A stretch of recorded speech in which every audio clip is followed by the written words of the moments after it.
Tai, ką fizikai vadina konstruktyvia interferencija, mes paprasčiau pavadintume traukos dėsnio pagrindais.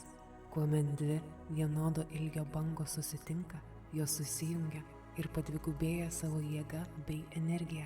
Įsivaizduok lietaus lašus, kurie krenta į balą. Joje susidariusios bangelės viduryje suformuoja dar didesnes bangas. Lygiai taip pat ir tavo mintys, emocijos bei ketinimai yra bangos, turinčios savo unikalų dažnį.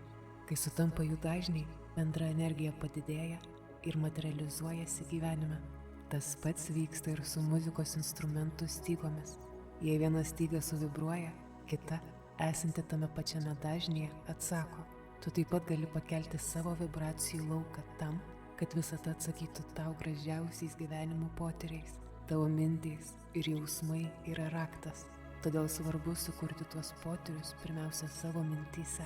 Kodėlgi nepatikėjus, kad šiandien tavęs laukia netikėtas malonus siurprizas? Kodėlgi neįsivaizdavus, kad tavo mintys kuria tavo realybę?